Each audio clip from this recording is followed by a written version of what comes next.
এই দোকানদার, এখানে কয়েকজন সন্ত্রাসী ধরে পালিয়েছে। কোন দিকে গেছে? স্যার কই যাচ্ছেন না? Welcome to my party, we're just getting started.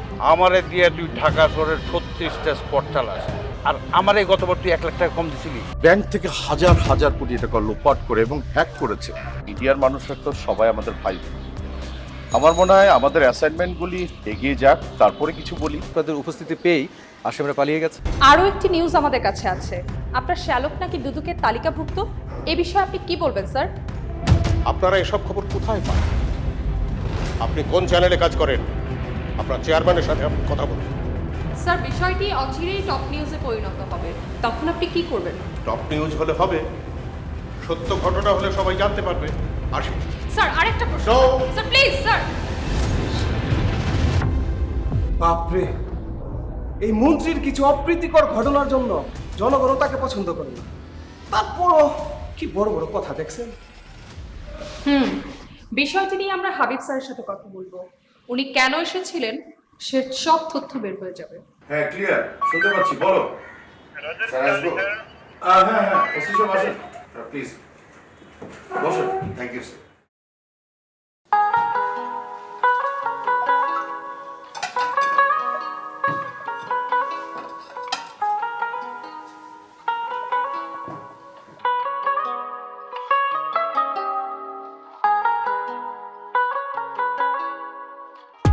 Habib এখনো এলো না কেন? ওকে কত করে বললাম যে ওর পছন্দের খাবার রান্না করবো, তাও এলো না।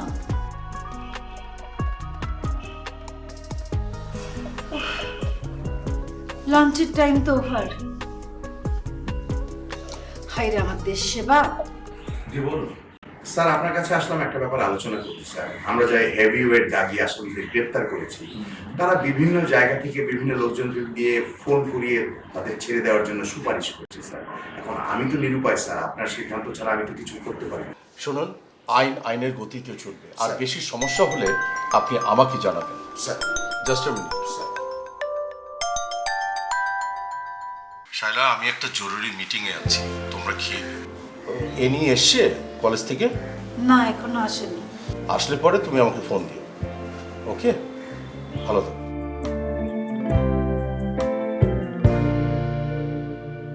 কি যেন বলছিলেন ওসি সাহেব?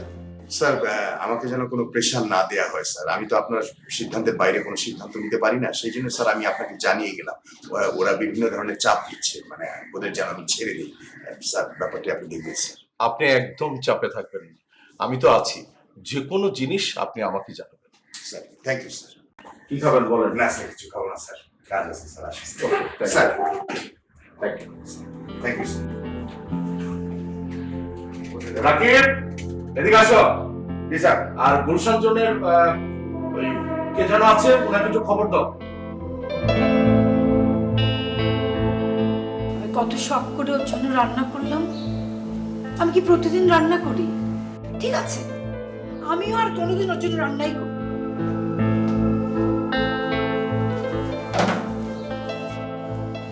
আপু, আপু, তুমি এখানে? দুলাভাই কোথায়? দেখছি না তো। বুঝতে পেরেছি। দুলাভাই আজকেও তোমাকে কথা দিয়ে কথা রাখেনি। ফাজলামি করিস না তো। তো দুলাভাই কি করে আসবে? সে কাজে ব্যস্ত। তোর আসতে তো লেট হলো কেন? রাস্তায় অনেক জ্যাম ছিল, তাই আসতে লেট হয়েছে। তোমার কি ধারণা আমি প্রেম করি? ক্লাস ফাঁকি দিয়ে বয়ফ্রেন্ড নিয়ে ঘুরতে যাই?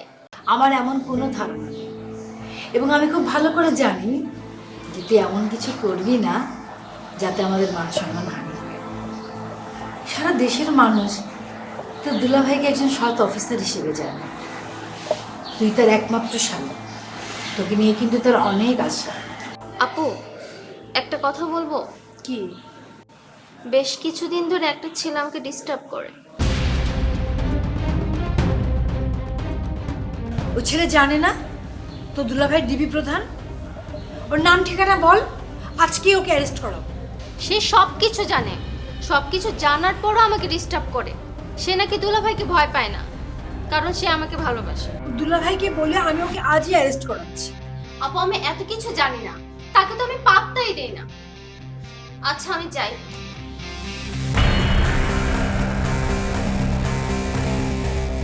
সর্বনাশ, আমার বোনের একটা কিছু হওয়া মানে তো মান সম্মান ইজ্জত সব চলে যাওয়া। পত্র পত্রিকাতে নিউজ বের হবে। ছেলেটা কে? কেন অ্যানিকে ডিস্টার্ব করে?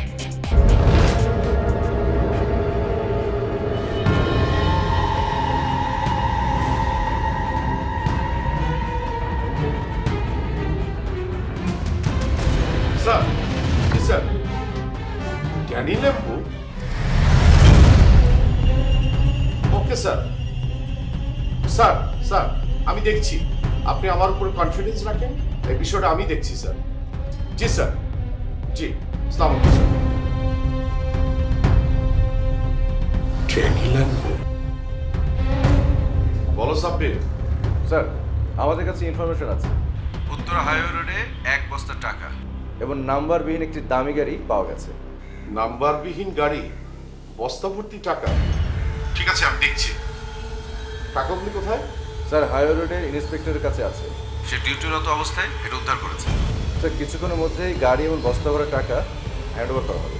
ঠিক আছে, আমি দেখছি। Thank you sir. Charlie two clear. Charlie, Charlie two over. Sir, তোমাকে আরেকটা কথা বলার ছিল আমার। ইন্টারন্যাশনাল ক্রিমিনাল ড্যানি ল্যাম্বো এখন বাংলাদেশের ছদ্মবেশে ঘুরে বেড়াচ্ছে, আর আমি আইজি স্যারকে আমি কথা দিয়েছি, আমি যে করে হোক ড্যানি ল্যাম্বোকে অ্যারেস্ট করে আইনের আওতায় নিয়ে আসবো। স্যার, স্মাগলার গডফাদার বেদুনকে আমরা যেভাবে অ্যারেস্ট করেছি, ড্যানি ল্যাম্বোকে অ্যারেস্ট করতে হবে একটু ভিন্ন পন্থা অবলম্বন করে।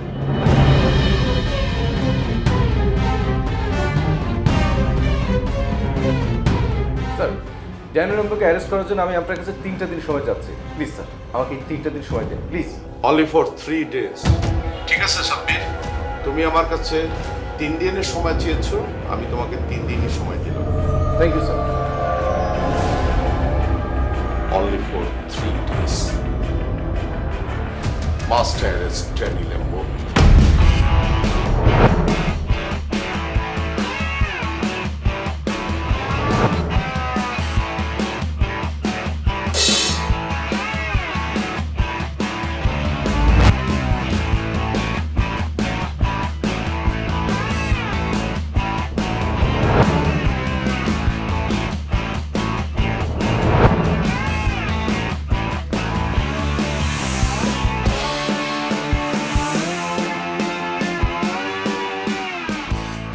আরে বড়টা ভাই, আপনার গা তো জ্বরে হরি যায়, দোকান যাইতেন না? আরে আর শরীরে শক্তি নাই, আর কি হইতাম। দোকান তুই খুলিব, আই যাইতে হইতাম না। আমি একা হাইতাম না দোকানে যাইতে, আপনি না গেলে হারিনি। না গেলে সংসার চলতো জন্যে, তুই যা। আপনার দ্বারা হাইতাম না ভাই। এই এবার আসতে শুয়ে আসছ কেন? স্যার, আর বড়টা ভাই জ্বর, এই জন্য একটু রোদ্দুরের মধ্যে হুয়াই রাখছি। উঠ উঠ বলছি। বড়টা ভাই উঠেন। উঠ উঠেন। ওই হুলিশ স্যারের আইসে আর একটু ধরে। স্যার একটু ধরেন, হাইতাম। ও বাবারা, শরীরে জ্বর আইলে হাত তোর দুর্বল হয়ে যায় গো বাবা। দাদু আন্নে গড়াই কি কইতাম আমার শরীর। এই তোকে বস্তির মধ্যে ড্যাডি লেমন নামের কেউ থাকে? লেবু, বিলাতি লেবু তো আই খাই। কিসকি মাছের তরকারি জুল দিয়ে ফাঁক করলে বুঝিনি। লেবু চিপটা খাইতে ভালো লাগে। আর জ্বরের মুক্ত আমি মনে করতেছি এইটা খাওয়ার লাগবো, আর বুঝিনি। লেবু না, ড্যানি লেম্বু চিনস? আন্নারে কিয়া কন কিরে, হেতারা কিয়া কয়? আন্নারা পুলিশ মানুষ, এটা ঠিকঠাক করে কথা কন না কিল্লাই, আবার কোন বুঝি নাই। আচ্ছা দাদু, হাসা করে কনছে এটা কি কোনো মানুষের নাম না পশুর নাম? সে একজন বড় ক্রিমিনাল, তাকে আমরা খুঁজতেছি। ও দে নাই গো দাদু, আর দে এই চল। কোথায় আসছিলাম আমি? আঙ্গ ইয়ানোর মধ্যে চোর ডাকাত খুঁজে কিল্লাই, ইয়ানো কি খারাপ মানুষ আইছেন? বুঝছ না কিল্লা, এটা একটা বস্তি এলাকা না। এই বস্তি টস্তি এলাকার মধ্যে এই যে গুন্ডা মাস্তানা আস্তানা গাড়ে, বুঝছস না আজ তোর কি কইছি।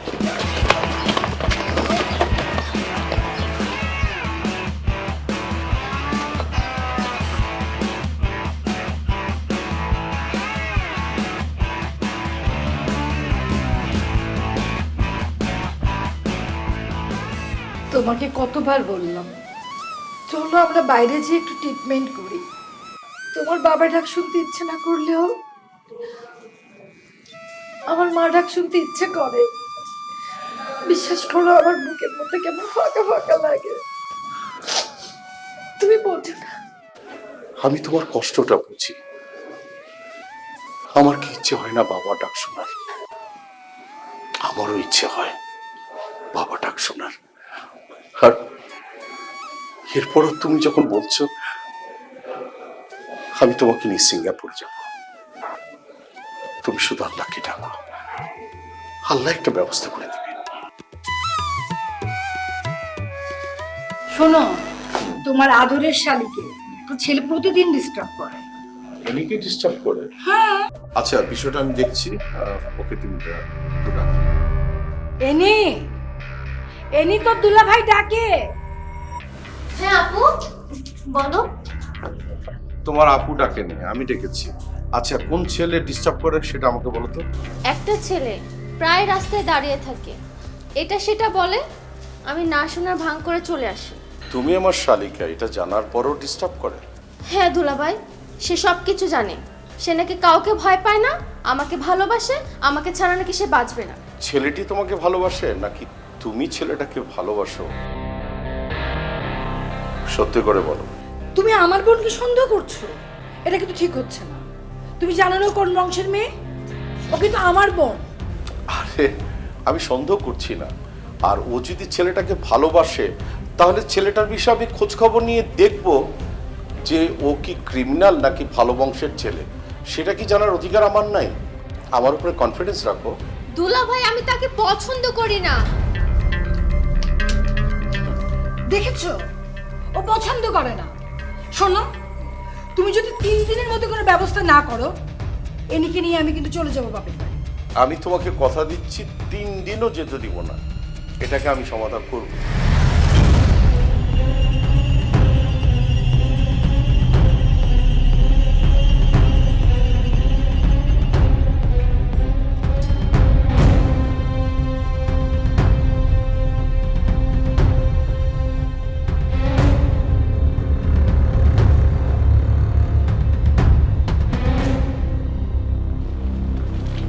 এই হচ্ছে টাকার বস্তা, পুরোটাই ব্ল্যাক মানি স্যার।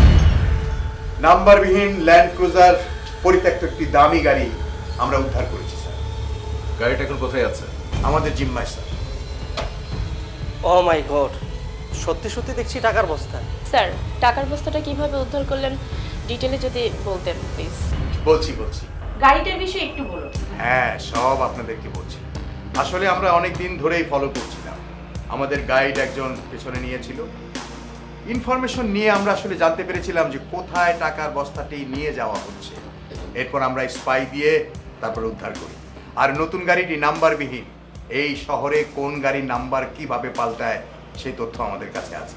স্যারের হেল্পও নিয়েছি। Thank you sir. Most welcome.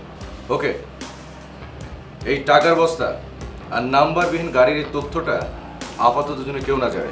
G sir. Clear? Clear. শুনুন,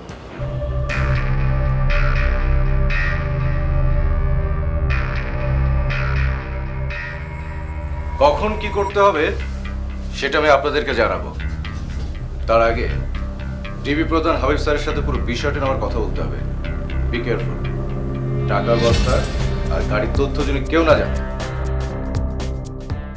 গতকাল রাত্রে 1 বস্তা নেওয়া হওয়া গেছে, দামি নাম্বারবিহীন গাড়ি পাওয়া গেছে।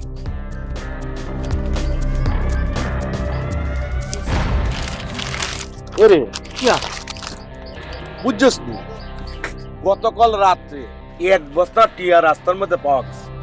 পুলিশ তো উদ্ধার করছে। কিয়া কোন উস্তাদ, 1 বস্তা টিয়া নি? শুধু কই টিয়া, সাথে নাম্বারবিহীন একটা গাড়িও পাইছে, দামি গাড়ি। অথচ দেখ আরা দুগো টিয়াল লাই রাত দিন এনে রাস্তার ফুটপাতে বিড়ি সিগারেটের দোকানদারি করতেছে। আর যাদের মনে করো অবৈধ টিয়া আছে তারা কি করছে, পুলিশ আর ওই যে ডিবির দোকানি খায় বাসনের লাই রাস্তার মধ্যে পালায় গেছে। কপাল, সবই কপাল। ওস্তাদ তখন ওই এক বস্তা টিয়া কিনবো। আইনি যাবো নিয়া 50 তলা বিল্ডিং করবো। আর আমজাদা কোনা নেই অবৈধ টিয়া, এটারে কয় বাদ মানি, এটা সরকারে বুঝবো।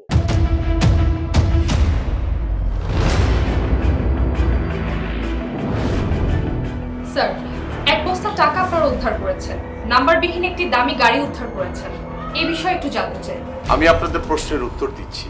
আমরা যে টাকার বস্তা উদ্ধার করেছি এগুলি সবগুলি হচ্ছে ব্ল্যাক মানি। আইন শৃঙ্খলা বাহিনীর তৎপরতা দেখে ক্রিমিনালরা টাকার বস্তা ফেলে পালিয়েছে। স্যার, নাম্বারবিহীন এই দামি গাড়িটি কোত্থেকে কিভাবে আসলো, এই বিষয়ে কি কিছু জানতে পেরেছেন? Absolutely right. অবৈধ পথে এই ট্যাক্সবিহীন গাড়িটি এখানে আনা হয়েছে। আর এখন আর সেই সুযোগটি নেই, আমরা সেই পথ একদম বন্ধ করে দিয়েছি। আর এই অবৈধ গাড়ির কাগজপত্র নেই বলেই আমাদের জিম্মায় রেখেছি। এসব দুর্নীতির সাথে কারা জড়িত থাকতে পারে বলে মনে করেন স্যার? তদন্তের স্বার্থে আগাম কিছুই কথা আমি আপনাদেরকে বলতে পারছি না, কিন্তু আমি আপনাদেরকে কথা দিচ্ছি আমরা ধারণা করছি ড্যানি লেম্বু নামে একজন ইন্টারন্যাশনাল ক্রিমিনাল এটার সাথে জড়িত থাকতে পারে। আমরা তাকে ধরার চেষ্টা করছি। Danny Lambo? জি, বিগত দিনে আমরা অনেক বড় বড় ক্রিমিনালদেরকে অ্যারেস্ট করেছি। আর যারা মাদকদ্রব্যের সাথে জড়িত মানে ড্রাগস ডিলার তাদেরকেও আমরা খুঁজে বের করব এবং ইনশাআল্লাহ অ্যারেস্টও করব। আপনারা আমাদের উপরে কনফিডেন্স রাখুন। Just wait and see. আমি আর সময় দিতে পারছি না, প্লিজ।